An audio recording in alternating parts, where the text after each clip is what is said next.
The arrival. The day started like any other, with millions going about their daily routines, unaware that life as they knew it was about to change forever. At 9:42 a.m. Greenwich Mean Time, the first sightings were reported. Gigantic obsidian ships, smooth and angular, appeared suddenly in orbit around Earth. They hung silently against the backdrop of space, ominous and inscrutable. Observation stations around the globe erupted into a frenzy of activity. Telescopes swiveled upwards and powerful radars pinged the strange objects. But no readings were returned. The ships seemed to absorb all scans, betraying nothing of their internal structure or composition. Within minutes, the news had spread planet-wide.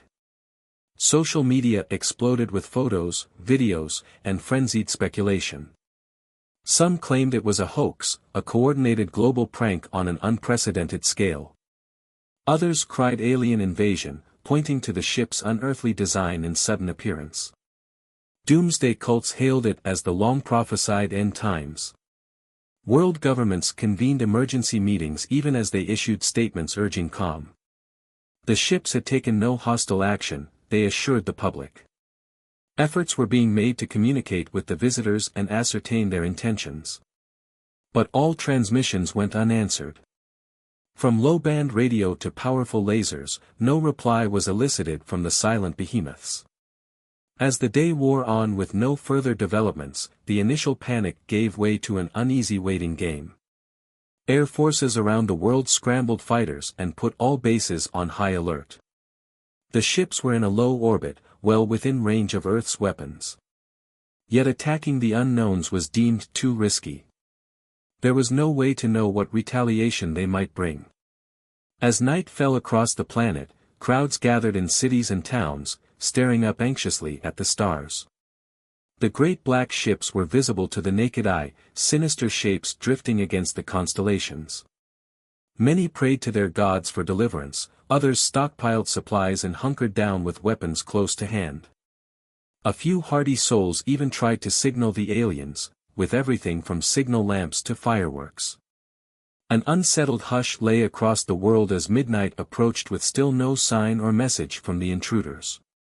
In New York, London, Tokyo, and every major city, all eyes were glued to screens showing the latest footage of the impassive ships. At the White House, the tense calm was broken by an aide bursting in with a chilling update: new objects had detached from the ships and were headed planetward. Projectiles, missiles, drop ships. Speculation ran rampant. The president and his top generals watched ashen-faced as hundreds of smaller craft poured from the alien ships like a cloud of arrows. They spread out across the globe, angling down on an atmospheric entry trajectory. Frantic orders were barked into phones. Fighters were scrambled, missile defenses activated, and citizens ordered to seek immediate shelter. But there was no time. The alien craft were already hitting the outer atmosphere, blazing like meteors as they knifed down from the heavens. Around the world, from the Americas to Eurasia to the African continent, people poured out of their homes, staring in awe and terror as the sky lit up with fireballs. The craft were targeting every major landmass, every center of population. There was nowhere to run. As the shock troops of the invasion descended on Earth, the first chapter of the Zorgan conquest was being written. And the book would be penned in fire and blood and the harvested souls of a conquered species. No one yet knew the name Zorgan. But they would learn it, and learn to fear it, in the weeks ahead. For now, there was only confusion and chaos as humanity gazed helplessly upward, watching its doom descend from the stars. The Zorgans land. In a choreographed display of precision, the Zorgan landing craft touched down in every major city center across Earth's continents. Crowds gathered hesitantly around the perimeters set up by local law enforcement, craning for a glimpse of the obsidian vehicles, which stood in stark contrast to the gray concrete of the urban landscape. A tense hush descended as the world collectively held its breath. Then, as if on cue, hatches hissed open on the underside of each craft. Ramps extended to the ground and out marched the aliens. They were humanoid in form, but the similarities ended there. Their skin was a deep, jet black that seemed to absorb light. They were tall, the shortest of them towering over even the tallest human. And their eyes were a piercing ice blue that seemed to bore right through to one's soul. The Zorgans, as Earth would soon come to know them, were dressed in form-fitting black armor that shimmered with an oily iridescence. They carried strange weapons, angular and complex devices that hummed with an unsettling energy. In New York, London, Tokyo, and dozens of other cities, the scene was the same. The Zorgans marched in perfect unison to the center of the gathered crowds, ignoring the sea of smartphones and cameras thrust towards them. They came to a halt in eerie synchronicity, standing utterly still like statues carved from onyx. A shocking demand. The silence was finally broken by a single Zorgan in New York stepping forward. It raised a small device to its throat and began to speak. The device translated its words into a chillingly perfect English. "People of Earth," it began, its voice a cold, emotionless monotone. "We are the Zorgans. We have come to claim this planet and all its resources. You have one planetary rotation to surrender completely and unconditionally. Failure to comply will result in the immediate and total destruction of your species." The message was relayed instantly across the globe, repeated by a Zorgan spokesperson in each city. The ultimatum was clear and brooked no negotiation. Pandemonium erupted in the streets. Some collapsed to their knees, overwhelmed by despair. Others shouted defiance at the impassive aliens, their words bouncing harmlessly off the Zorgan's armor. Many simply fled, pushing and shoving in a blind panic to escape the vicinity of these otherworldly harbingers of doom. Governments convene. In the halls of power, a flurry of emergency meetings and hurried phone calls were taking place. World leaders, for once united in the face of a shared existential threat, convened a historic virtual summit to decide Earth's response. The debate was fierce but brief. Surrender was unthinkable, an abandonment of everything humanity stood for. But what hope did they stand against such advanced beings? The Zorgans' effortless arrival had already demonstrated their technological supremacy. To defy them seemed to invite certain annihilation. In the end, a slim majority carried the vote. Earth would not go quietly into the dark night of subjugation. If the choice was between death and living as slaves, then humanity would die on its feet. A message was drafted, translated into the alien language, and transmitted to the Zorgan ships. It contained a single word: no. The waiting game. The world waited with bated breath for the Zorgans' response. The deadline ticked closer with agonizing slowness. Pundits debated fiercely whether defiance had been the right choice. Families huddled together, cherishing what they feared might be their last moments together. The faithful prayed, the fearful wept, and the defiant sharpened their weapons, however futile the gesture might be. In the cities, an eerie calm descended as the Zorgans stood unmoving, seemingly indifferent to the whirlwind of emotions around them. Their icy eyes stared ahead, inscrutable and unblinking. As the final minutes ticked away, a strange energy began to build in the air, an almost subliminal hum that set teeth on edge and raised hairs on backs of necks. The Zorgans were doing something. The deadline arrived and a new sound rent the air, a terrible, high-pitched keening that seemed to pierce right into the brain. People fell to their knees, clutching their heads in agony. And in that moment, the Zorgans moved. With a speed belying their size, they fanned out into the crowds, their weapons flashing with sickly blue light. But they weren't firing, not yet. Instead, they were herding the writhing, screaming masses, driving them like cattle towards the waiting maws of their grounded ships. The enslavement of humanity had begun. The Zorgan occupation. In the days following the Zorgans' arrival, a new world order took shape with terrifying speed. The alien invaders moved with ruthless efficiency to crush any lingering resistance and establish their dominion over Earth. Their advanced technology made the conquest a swift and one-sided affair. Energy shields rendered human weapons useless, while the Zorgans' own armaments cut through tanks and planes like they were made of paper. Entire armies were wiped out in mere hours. Those who weren't killed were rounded up and herded into massive prison ships that descended from the Zorgon fleet. These gargantuan vessels, each capable of holding millions, became processing centers for the enslaved human population. Inside, people were sorted by age, health, and skills. The young, the strong, and the talented were singled out for special treatment. The rest were loaded onto transport ships and dispatched to labor camps being set up across the planet. A cruel new world. Under the watchful eye of their Zorgon overseers, the enslaved humans began a new existence of backbreaking labor. Massive industrial complexes sprung up, strip mining the earth of its resources. Humans toiled in mines, factories, and farms, their every move monitored and controlled by the advanced AI systems of their masters. Those with valuable skills, scientists, engineers, doctors, were put to work in Zorgon research facilities. Their task was to help the aliens understand and exploit human biology and psychology. They were the lucky ones, spared the worst of the physical labor. But their existence was a gilded cage, their brilliance shackled to the service of their oppressors. The Zorgons ruled with an iron fist. Any resistance, any disobedience, was met with swift and brutal punishment. Public executions became a common sight, the Zorgons making examples of those who dared to defy them. A glimmer of hope. But even in the darkest of times, the human spirit endured. In the shadows, a resistance began to form. Small cells of rebels banded together, gathering weapons, and plotting strikes against their alien overlords. They were a ragtag bunch, soldiers and civilians, young and old, united by their burning desire for freedom. They met in secret, in basements and sewers, always on the move to avoid the ever-watchful eyes of the Zorgons. Their numbers grew as word spread, whispered from ear to ear in the labor camps and on the streets. A network took shape, a web of resistance that stretched across the globe.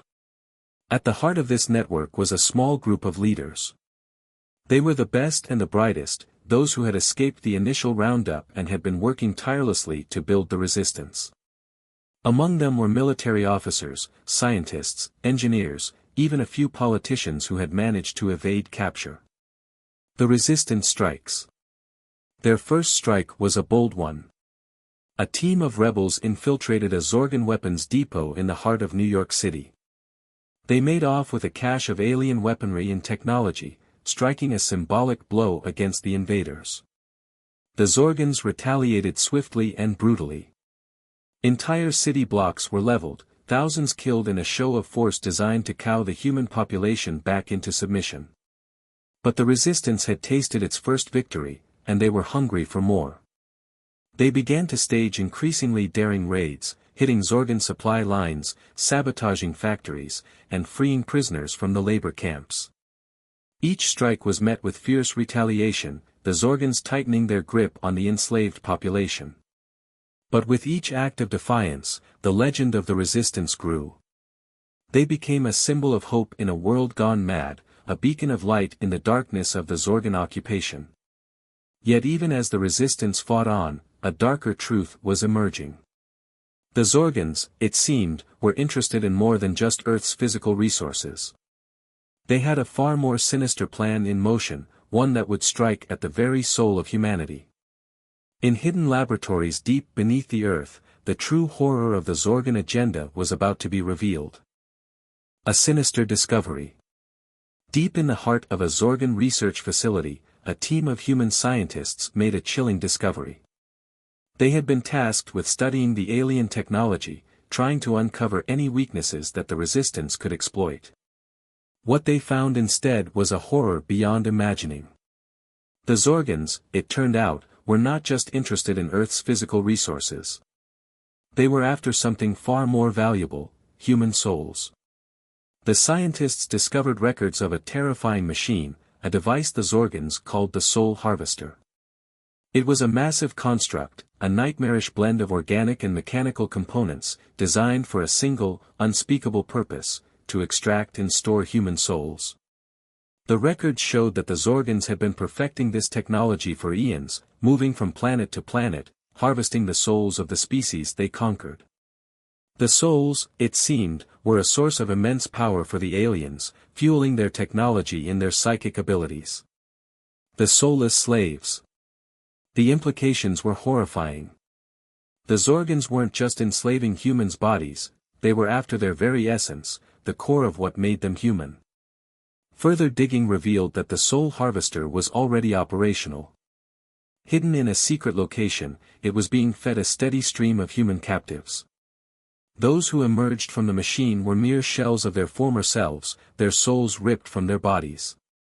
These soulless husks were the perfect slaves, utterly obedient and devoid of any will of their own. They were being shipped out to the labor camps, replacing those who had fallen to exhaustion or despair. A desperate plan. The resistance knew they had to act fast. If the Zorgans succeeded in their soul-harvesting plan, it would mean the end of humanity as a species. Even if they could overthrow the alien occupation, they would be left with a population of mindless drones. The rebel leaders devised a desperate plan. They would stage a massive assault on the Zorgan main base, creating a distraction that would allow a small team to infiltrate the soul harvester's location. This team, led by the brilliant scientist Dr. Eliza Cosson and the battle-hardened commander Jake Riker, would have one mission: to destroy the soul harvester, no matter the cost. A race against time.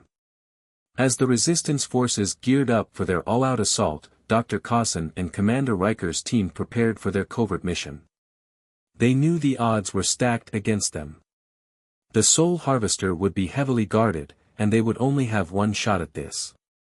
The assault began with a series of coordinated strikes across the globe, the resistance hitting Zorgan targets with everything they had. The aliens retaliated with brutal force, but the human fighters held their ground, buying precious time for the infiltration team.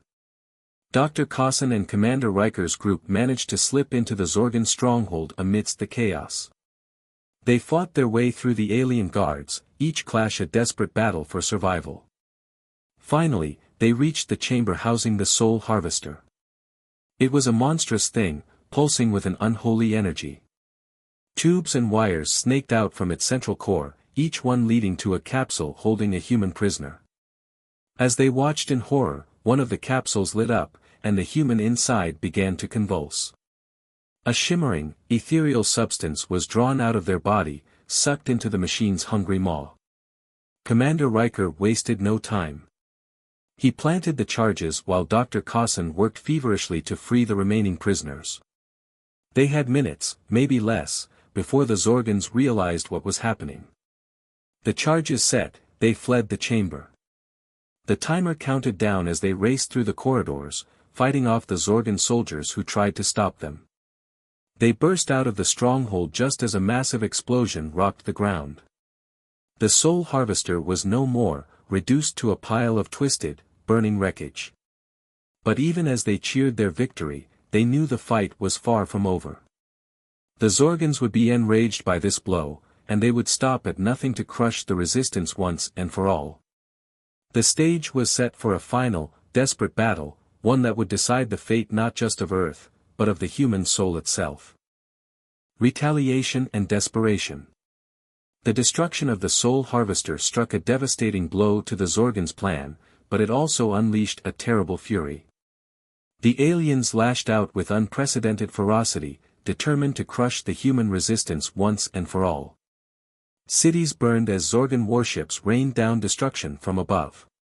Ground forces swept through the streets, rounding up anyone suspected of ties to the resistance. The labor camps became death camps, the Zorgans no longer concerned with keeping their human slaves alive. Amidst this chaos, the resistance prepared for their final stand. They knew they couldn't match the Zorgans' technology or numbers. But they had something else on their side, the indomitable human spirit, and a fierce determination to live free or die trying. The battle for Earth. The resistance plan was as audacious as it was desperate. They would launch a coordinated global assault, striking at key Zorgan command centers and infrastructure.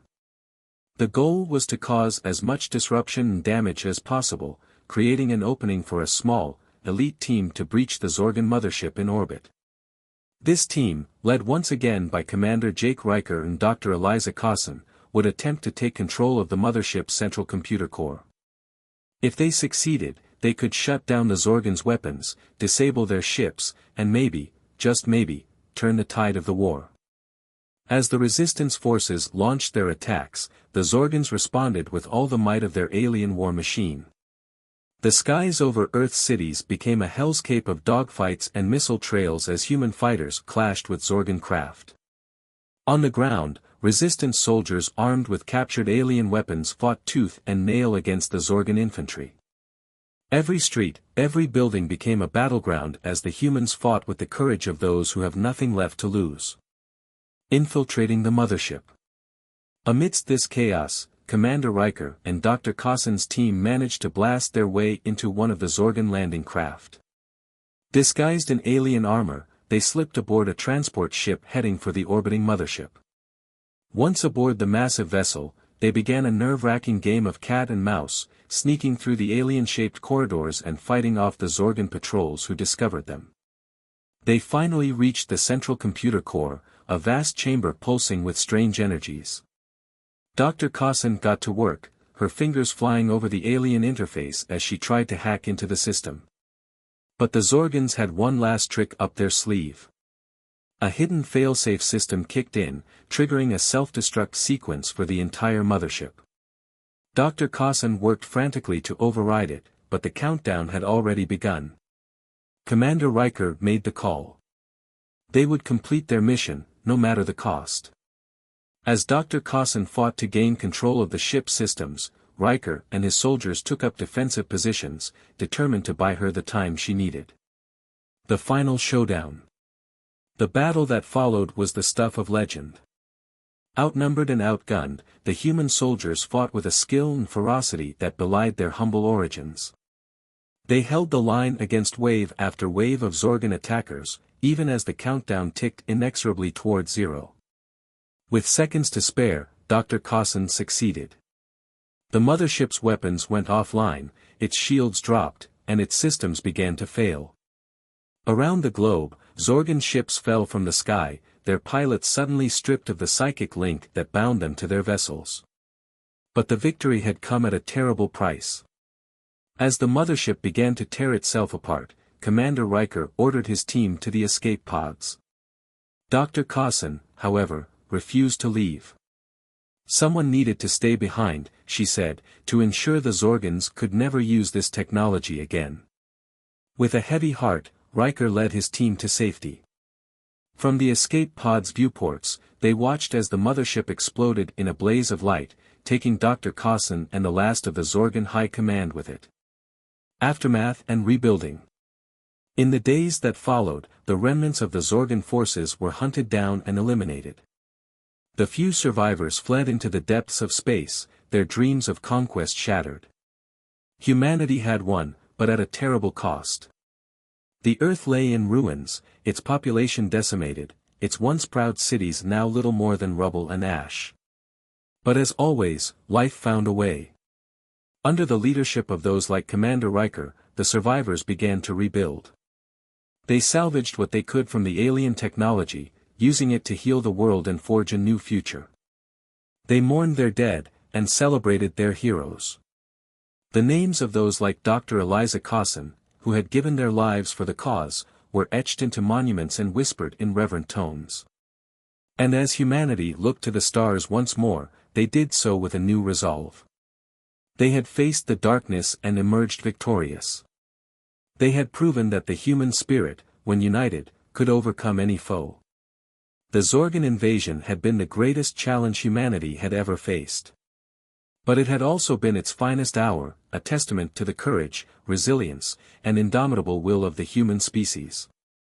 As the survivors looked to the future, they knew that whatever challenges lay ahead, they would face them together, united by the bonds of their shared struggle and the memory of those who had fought and died to keep humanity's flame burning bright. The end.